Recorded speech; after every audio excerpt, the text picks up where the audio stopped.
welcome to What the Chutes! Today is Wednesday, April the 28th, and today I have something a little bit more serious to talk about. As many of you probably heard, there's a tragic shooting in the college town in Santa Barbara, California, where 6 people were killed and many more injured before the shooter turned the gun on himself. Before it happened, however, this shooter posted a video on YouTube explaining what he was about to do, and in his apartment they found a 140-ish page manifesto. In my short 24 years of life, I have learned that life is very complex. There are many factors involved in everything that happens in life. Nothing is black and white, except this picture frame, but there's some gray in there too. In the wake of this disaster, there have been many people trying to figure out what caused it. Was it the work of a madman? Because of guns? Because of the men's right movement? Was it simply out of our hands? I don't believe it can be narrowed down to one single thing. To do that would be to oversimplify the situation and remove some important dialogue that needs to take place. Yes, it happened because of a gun. If the shooter didn't have a gun, he wouldn't be able to shoot people. Don't get me wrong, that is not to say that removing the gun would have removed the situation.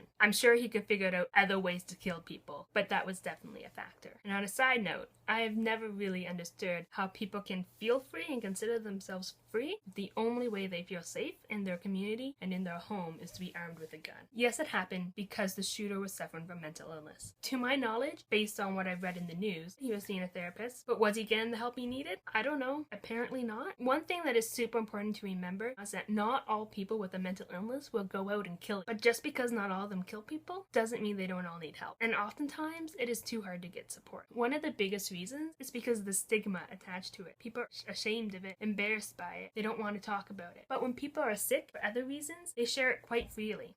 Hey, sorry I didn't come yesterday. I was stuck in my house so sick I was puking my guts out. We don't talk about mental health like that. Mental health might not be the only reason why this happened, but it was definitely a factor, and one that cannot be ignored. We need to talk about it. And finally, yes, it happened because of his misogynistic views about women and his support of the men's right movement. It is just another factor in what amounted to a horrible event. The men's right movement sprung about as a response to feminism, to the men who felt like feminism was more than about equality and about women becoming better than men or being more equal than men, which obviously is not what it is about. Basically, these men feared that they would be the ones who are oppressed, that they would be the ones earning less, that they would be the ones who have to stay home like good little husbands. Let me be clear about this. Not all men believe this, but there are men out there who feel like things should go back to the way they were. There are people out there who sympathize with the shooter and believe his view was right and that it was women's fault. In this video, the shooter explained that the reason he did the shooting was because women kept turning him down. They wouldn't sleep with him. They ignored him. They rejected him. He claimed that the hot girls only wanted to date jerks and not nice guys like himself. Although nice guys don't go around murdering people, he had a few choice names for the girls, which I'm not going to repeat. And you can read more about what it all was about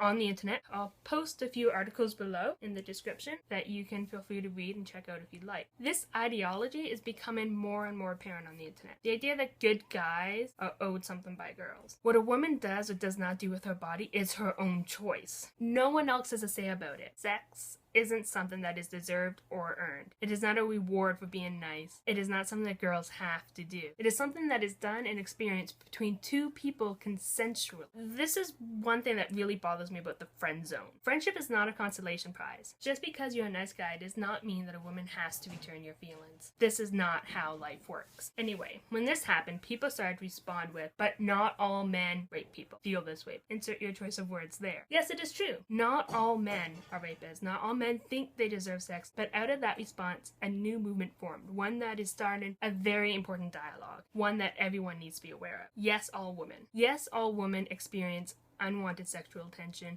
and even assault. I myself have been catcalled, have guys not accepted no for an answer right away. I've had to use, I have a boyfriend, as a way out of an unwanted conversation, even though I don't have a boyfriend, or didn't have a boyfriend then. And yes, I have been sexually assaulted. Not all men do these things, but all women experience them. And because of that, all men are possible aggressors. Women get nervous walking alone at night and are told not to. They get nervous when a man appears to possibly be following them home or wherever they're walking, even if it's in the middle of the day. If you want more examples, just search for hashtag #YesAllWomen on Twitter and Tumblr. This is something that needs to be discussed because in our day and age, this should not be happening. Yet here we are, the week after another tragedy where women were killed and people are still saying, if you had just had sex with him, this never would have happened. And that is not right. Sarah, I hope I get to see your video on Friday. Love you both. Bye.